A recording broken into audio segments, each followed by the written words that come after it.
기도는 실제입니다. 할렐루야. 기도는 어떤 환상이나 상상이 아니라 우리가 허공에 내뱉는 어떤 말이 아니라 믿음으로 이루어지는 실제입니다. 오늘 말씀의 제목이 그와 같습니다. 염려에서 평안으로, 세 번째 시간, 기도는 실제입니다. 헤롯 왕은 오늘 본문에 나오는 헤롯 왕, 아그리파 1세입니다. 교회를 공식적으로 공격하고 비난한 왕으로서 유명합니다. 12사도 중에 한 명인 야고보 선지자를 잡아서, 제자를 잡아서 칼로 사형을 하고요, 교회의 수장인 베드로까지 잡아 넣었습니다. 옥에 가두고 이제 이 6월절이 지나면 베드로도 죽이리라 라고 계획을 하고 있었어요. 초대교회는 마음이 많이 힘들었습니다.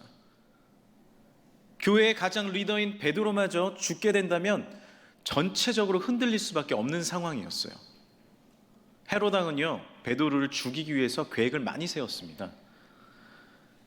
4명씩 4조를 이루어서 계속해서 베드로를 감시하게 했고요, 나중에 보면 알지만 문을 3겹으로 가두었어요. 3겹으로 가두어서 베드로가 탈출을 못하게 했고, 잠을 잘 때도 양 옆에 군인들이 함께 자게 했습니다. 그래서 착고를 손에다 채우고 쇠고랑을 채우고 군인들이 지키게 했어요. 꼼짝달싹하지 못하도록 만든 거예요. 그러면 교회는 뭘 해야 돼요? 특공대를 조직해야 되지 않습니까? 구출을 하기 위한 특공대를 조직해야 돼요. 그런데 어떤 일을 했는지 한번 보겠습니다. 5절을 보겠습니다. 이에 베드로는 옥에 갇혔고 교회는 그를 위하여 간절히 하나님께 뭐 했다고요? 기도하더라. 여러분, 이거 기도만 한다고 될 일입니까? 베드로가 죽을 일인데. 그런데 어떻게 기도했다고요? 간절히. 이 간절이란 부사의 원어의 뜻을 보면요, 열심히, 끊임없이, 진지하게 주님 앞에 아뢰고 의지했다라는 거예요. 우리는 생각합니다. 겹겹이 우리를 감싸고 있는 염려와 문제가 있을 때 우리는 어떻게 이 문제를 뚫고 갈지 알지를 못해요. 그래서 인간적인, 세상적인 어떤 수많은 방법들을 도입해 봅니다. 그런데 되지 않아요. 그런데 오늘 우리에게 알려주신 하나님의 방법, 실제적인 방법이 있습니다. 그것은 무엇이냐면 기도의 무기입니다. 할렐루야. 기도하라는 거예요. 한번 따라해 주시겠습니까? 뚫고 가는 기도.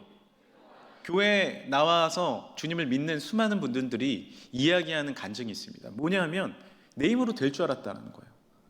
나는 잘 될 것 같았고, 나는 성공할 것 같았고, 나는 이길 것 같았고, 나는 정복할 것 같았어요. 그런데 건강을 잃고, 물질을 잃고, 가족을 잃고, 수많은 것들을 잃고 나서 내가 연약한 가운데 주님을 찾게 됐다는 거죠. 맞습니다. 인간은 연약합니다.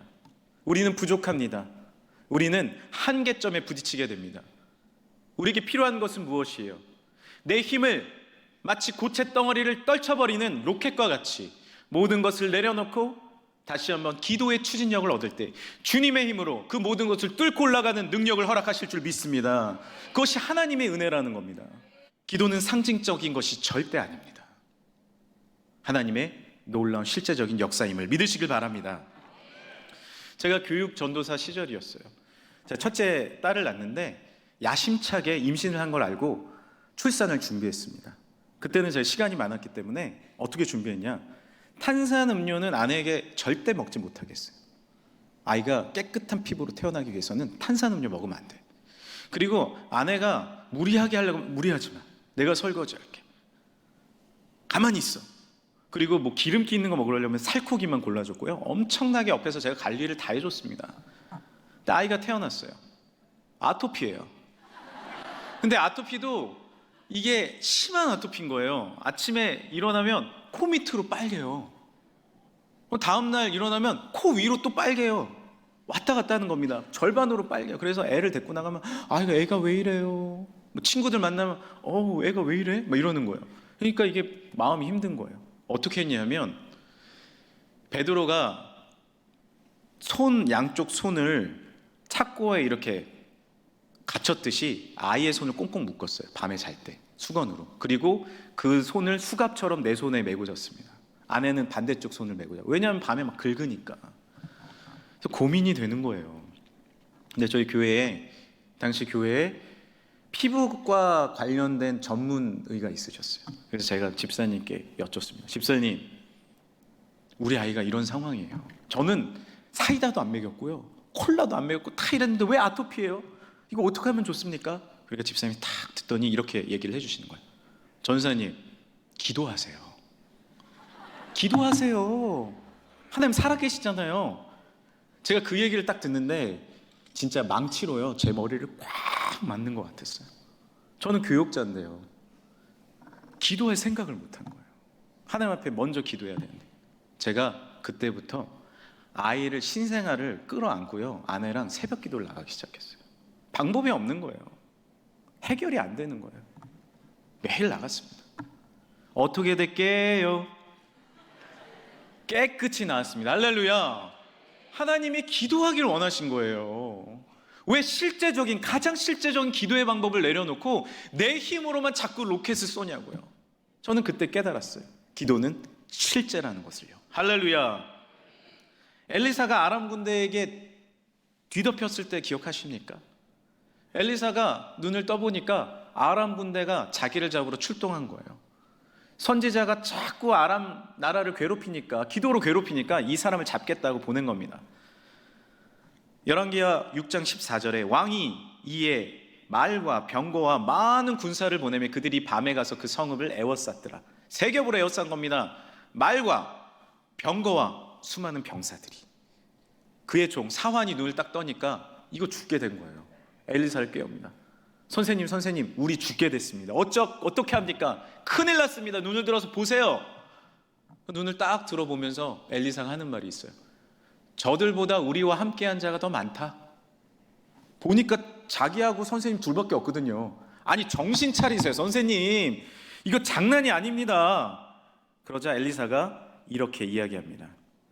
6장 17절에 기도하여 이르되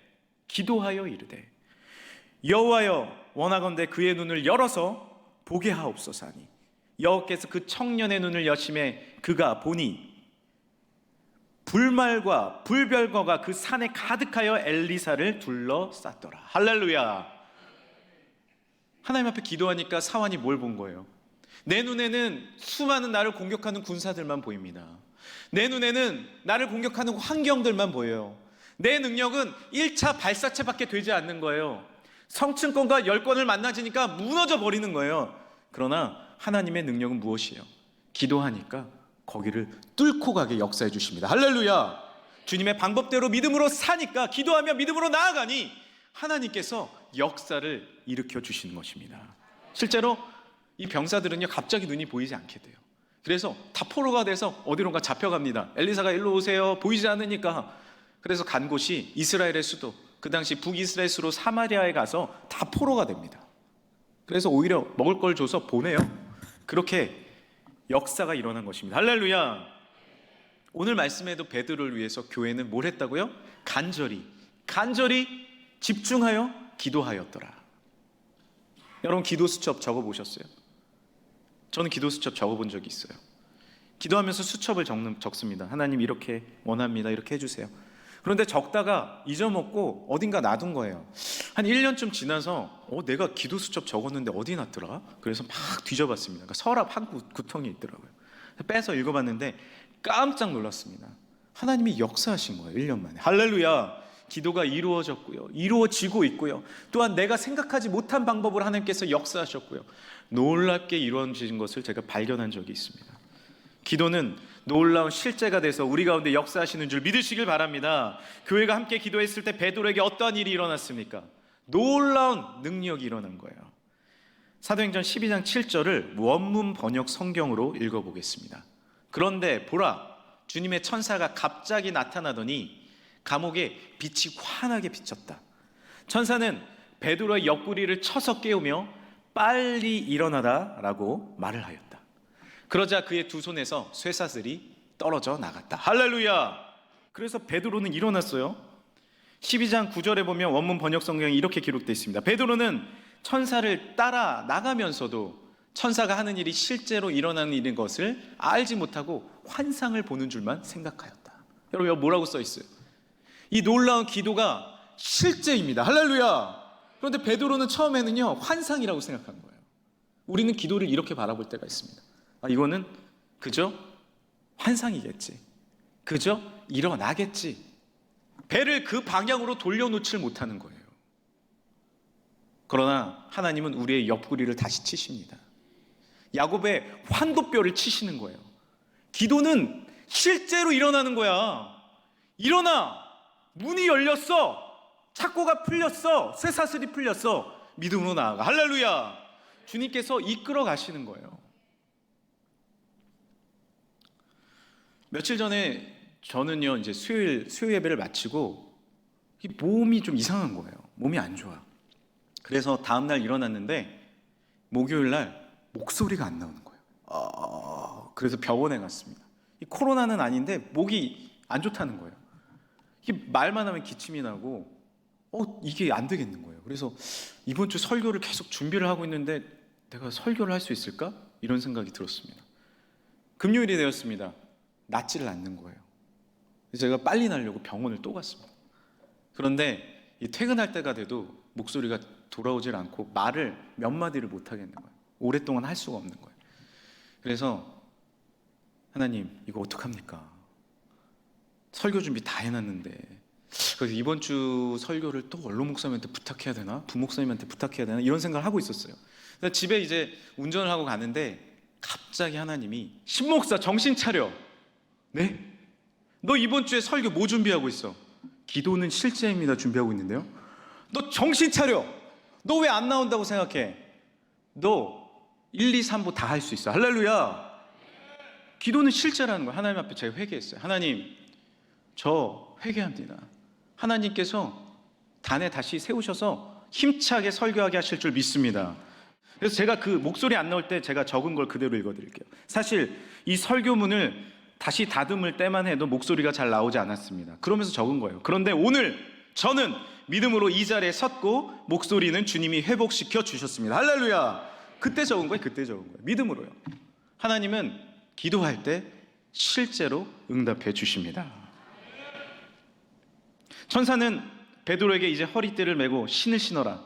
그리고 파수꾼, 첫째 파수꾼, 둘째 파수꾼을 지나서 셋째 옥문이 열리고 도시로 들어가게 됩니다. 그때서야 베드로가 정신을 차리게 된 거예요.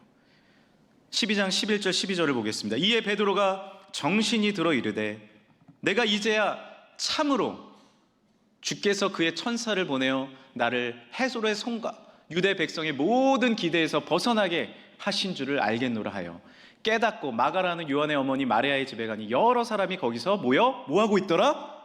기도하고 있더라. 언제 깨닫게 된 거예요? 마가의 집에 가니까 사람들이 기도하고 있는 거예요. 하나님, 우리 베드로 사도 구해주세요. 하나님, 이 기도에 응답하여 주세요. 수많은 사람들이 베드로를 위해서 기도하고 있었던 거예요. 여러분, 때로는 내가 지쳐 기도하지 못할 때가 있어요. 그런데 누군가 널 위하여 누군가 기도하네. 내가 홀로 외로워서 마음이 무너질 때 누군가 널 위해 기도하네. 할렐루야. 1, 2부 때는 찬양도 못했는데 할렐루야. 로마서 8장 26절에는 이와 같이 성령도 우리의 연약함을 도우시나니 우리는 마땅히 기도할 바를 알지 못하나 오직 성령이 말할 수 없는 탄식으로 우리를 위하여 친히 간구하시느니라. 할렐루야. 우리가 기도하지 못할 때도 우리의 성령님은 우리를 위해서 지금 기도하고 계세요. 내가 어찌할 바를 모를 때, 내가 더 이상 나아갈 길을 잃어버렸을 때, 내가 방향을 잃어버리고 나침판조차 찾지 못할 때 눈을 들어서 하늘을 보라는 거예요. 주님께서 북쪽이 어디인지 알려주시는 줄 믿으시길 바랍니다. 하늘을 들면 우리는 별자리를 통해서 북쪽이 어딘지 알려주시는 거예요. 하나님이 방향을 알려주시는 거예요. 내가 자녀가 없어서 아무것도 알지 못할 때 눈을 들어서 저 별을 세어보아라. 네 자손이 저 별과 같이 모래알과 같이 무수히 많을 것이다. 그것을 믿음이, 그것을 의로 여기시고 할렐루야. 아브라함에게 보여주셨던 놀라운 믿음의 축복이 우리에게 기도로 응답되어 주는 줄 믿으시길 바랍니다. 베드로가 도착해 보니 다 기도하고 있었던 거예요. 얼마나 놀랍습니까? 얼마나 은혜입니까? 저도 처음에 우리 금천교회 왔을 때 저도 사실 현실 감각이 좀 없었던 것 같아요. 제가 생각해 보니까 그래요. 여기가 어딘가 싶기도 하고. 왜냐하면 저는 어렸을 때부터, 태어날 때부터 성장할 때까지 계속 경기도와 서울에 살았거든요. 그러니까 제가 이 막연하게 어딘가 가겠지 싶었는데 청주는 딱 한 번 와봤습니다. 두 번째 와서 설교를 한 거예요. 그때 현실 감각이 잘 없었어요. 제가 어떻게 이렇게 좋은 교회 오게 됐지? 어떻게 이 교회 와서 이렇게 설교를 하게 됐지? 한 아마 두째 정도 주까지는 정신이 없었던 것 같아요. 근데 언제 현실 감각이 들었는지 아십니까? 저녁 기도에 처음 간 날. 저녁 교회 딱 가서 기도를 하는데 교인분들이 뜨겁게 기도를 하고 있는 거예요. 새벽에 뜨겁게 기도를 하고 계신 거예요. 그리고 부족한 저를 위해서 기도하고 계시더라고요. 저는 너무나도 부족하고 연약한데 또 담임 목사를 위해서 1년 동안 기도하신 그 기도 소리를 제가 알게 되면서 하나님이 응답하셨구나. 할렐루야. 부족한 나에게도 힘을 주셔서 이곳에 와서 목회할 수 있는 능력을 주셨구나. 기도할 때 현실 감각이 깨어나더라고요. 오히려 기도할 때 나의 마음이 하나님의 놀라운 능력과 은혜로 채워지는 것을 경험하게 되었습니다. 할렐루야. 기도는 실제입니다. 기도는 어디 뜬구름 잡고 있는 게 아니에요. 여러분 전도를 위해 기도하고 계십니까? 그러면요, 내가 전도하면 어느 자리에 앉힐까 고민하고 계셔야 돼요. 안 올 거야. 기도해도 안 와. 아닙니다. 전도할 때 주님께서 길을 열어주십니다. 할렐루야. 기도할 때 주님이 길을 열어주십니다. 우리 찬양대를 위해 기도하고 있거든요. 또 저는 찬양대가 하나님 가득 차게 하여 주옵소서. 할렐루야. 가득 찼잖아요. 할렐루야. 몇 주 안 돼서 가득 찼어요. 저는요, 어디까지 놓고 기도하면 저기 우리 차량부께서 죄송하지만 좀 앞으로 오셔야 될 것 같아요. 다음에 저 자리까지 다 찰 거예요. 그리고 저 오케스트라 자리 다 찰 거예요. 할렐루야. 기도하면요, 내가 어떻게 해야 되는지 방향을 보고 나아가야 되는 거예요. 왜냐하면 기도는 실제니까. 기도는 실제입니다. 베드로가 이제 안 거예요. 깨닫게 된 거예요. 기도하셨구나. 나를 위해 기도하셨구나. 알려주고 싶죠. 내가 이렇게 무사하게 나온 걸 알려주고 싶죠. 그래서 문을 두드린 거예요. 계십니까? 나 왔어요. 베드로 왔어요. 문 열어주세요. 내가 왔어요. 그러니까 꼬마 여자아이가 딱 나온 거예요. 다 열심히 기도하고 있는지 어른들은 못 들었어요.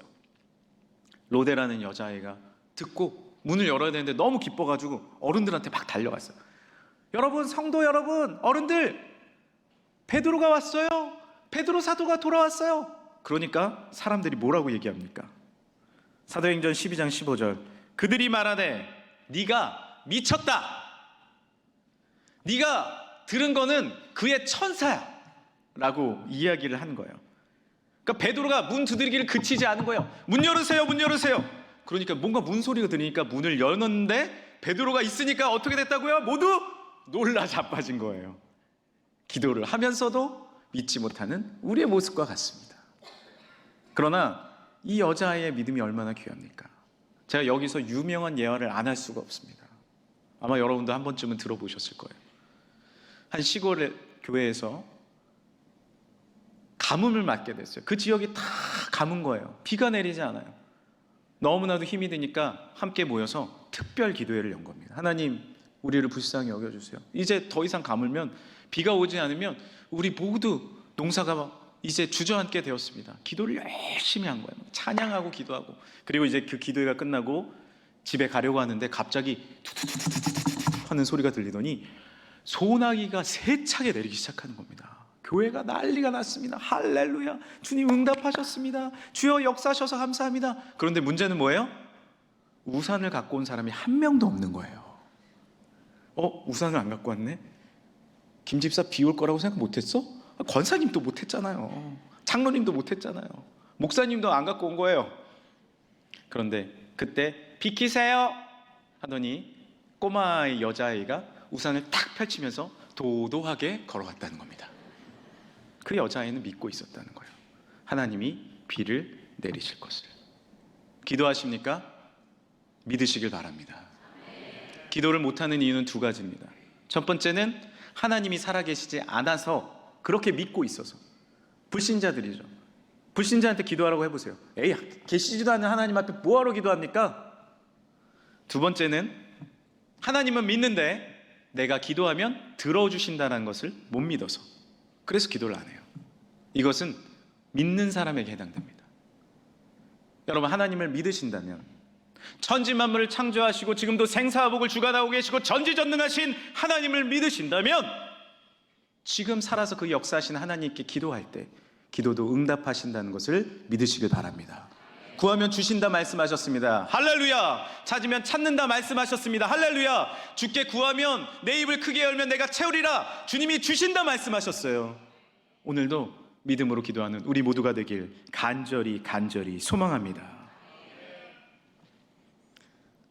우리 금천교회 부흥을 놓고 기도하신다면 하나님께서 주실 것을 믿고 부흥을 준비하시길 바랍니다. 할렐루야. 우리 사업을 놓고 기도하신다면 사업에 복 주시면 내가 어떻게 베풀까, 어떻게 나눌까, 어떻게 선교할까 준비하시길 바랍니다. 우리의 자녀를 놓고 기도하신다면 이 자녀가 자라나서 어떻게 하나님을 위하여, 하나님의 교회를 위하여, 이 나라 민족을 위하여 쓰임받을까 준비하시길 바랍니다. 그것이 하나님의 역사이며 하나님의 능력이 되는 줄 믿으시길 바랍니다. 하나님은 분명히 살아계시고 간절히 기도하는 자의 기도를, 교회의 기도를 지금도 응답하여 주십니다. 이제 한 이야기 들려드리고 설교를 마무리할까 합니다. 저희 교회에는 금천 설교 아카데미가 있습니다. 이제 원로 목사님께서 오래전부터 많은 목사님들과 함께 설교 아카데미를 하고 계세요. 그래서 그 설교 아카데미에 오신 분들이 처음에는 목사님들이죠, 다 설교를 하다가도 내가 이 설교가 내가 답답한데, 설교들이 듣는 교인들이 다 자는데, 막 이런 분들도 아카데미에 오시면은 교인들이 졸지 않으신다는 거예요. 그래서 이 설교 아카데미 오래됐는데 저도 와서 이제 설교 아카데미에 이제 회원이 돼서 함께 참여하고 있습니다. 그래서 한 분이 이렇게 설교를 읽으시면 그 설교를 함께 분석하는 거예요. 이 설교는 이 부분이 더 추가되면 좋겠습니다. 그러니까 마치 수술대 위에 올라가는 마음이죠. 제가 드디어 이제 이번 주에 설교를 하게 됩니다. 기도해 주시기 바랍니다. 네. 그런데 이제 이 설교 아카데미 이번 주에 한 설교에 좋은 간증이 있어서 제가 이제 인용할까 합니다. 바로 찬양 사역자 박종호 사역자에 대한 이야기입니다. 박종호 장로님이 우리 교회에도 한 2번 정도 제가 오신 걸로 알고 있습니다. 이 박종호 장로님이 늘 간증할 때마다 이야기하신 게 뭡니까? 나는 조수미보다 잘했다는 거예요. 조수미 동창인데 내가 조수미보다 학점이 높았고 조수미보다 노래를 잘했다는 거죠. 실제로 그렇습니다. 노래를 하시면 너무 잘하세요. 그렇게 많은 노래와 찬양을 하시다가 54세 때 간암에 걸리신 거예요. 근데 이미 발견을 했을 때는 너무 심각한 상황이었기 때문에 손 쓸 수가 없는 상황이었습니다. 그래서 간 이식 외에는 방법이 없었어요. 그런데 문제는 박종호 장로님이 덩치가 크시잖아요. 간도 큰 거예요. 그래서 간이 한 사람의 간으로는 해결이 안 되는 겁니다. 수술을 하게 되면 박종호 장로님도 위험하고 간을 많이 떼야 되기 때문에 그 간 기증자도 위험한 상황이 된 거예요. 근데 아내가 기증하겠다고 검사를 해보니까 몸에 맞지 않는 거예요. 그래서 2딸을 호출합니다. 미국에 유학 간 딸들을 호출해서 30살, 27살의 딸들을 검사해보니까 이식할 수 있다라고 나온 겁니다. 그런데 둘째 딸이 하나님 앞에 기도한 겁니다. 하나님, 만약에 저와 언니가 다 간이식을 했는데 이게 잘못돼서 죽기라도 한다면 아빠 없고 언니 없고 저 없고 엄마 혼자 어떻게 삽니까? 저 혼자만 이식하게 해주세요. 저는 죽어도 괜찮으니까 저 혼자만 이식하게 해주세요. 이렇게 기도한 거예요. 그리고 수술하려고 딱 열어봤더니 세상에나 이 딸의 간도요, 보통 사람 2배인 거예요. 2배. 그래서 아빠 간이식 해주고도 남은 겁니다. 할렐루야. 그래서 건강하게 2 사람이 잘 살고 계시다는 얘기예요. 근데 더 중요한 사실이 있습니다. 뭐냐 하면 제가 이거 드리려고 하는 거예요. 수술하기 전에 이 둘째 딸이 의사에게 얘기했다는 거예요. 선생님, 저만 이식할 거예요. 언니 이식하지 마세요. 저만 할 거예요, 수술. 제 간만 해주세요. 그러니까 의사 선생님은 아이고, 이 간이 얼마나 큰데 이분이 둘 다 해야 되는데 이 생각하면서 열었다는 거죠. 그런데 열어보니까 하나님의 능력이, 은혜가 임한 겁니다. 할렐루야. 여러분 기도하시면 여러분의 배의 머리를 그 방향으로 돌리시길 바랍니다. 아니, 기도하기 전부터 하나님 앞에 믿음으로 나아가시길 원합니다. 기도는 환상이 아닙니다. 기도는 어떤 허공에 떠도는 말이 아니에요. 살아계시고 지금도 역사하시고 날 위해 십자가에 달려 돌아가시고 모든 물과 피를 내어주신 예수님께 나의 믿음을 드리는 중심의 나의 고백입니다. 주님 앞에 간구하면 오늘 말씀에 이루어졌듯이 베드로가 놀랍게 돌아오며 할렐루야, 교회가 일어나며 할렐루야, 놀랍게 회복되며 할렐루야, 우리 가정이 소생케 되는 놀라운 역사를 우리에게 내 눈으로 보여주시는 간증이 넘치는 삶이 될 줄 믿으시길 바랍니다. 그것이 기도이며 그것이 우리 삶의 실제입니다.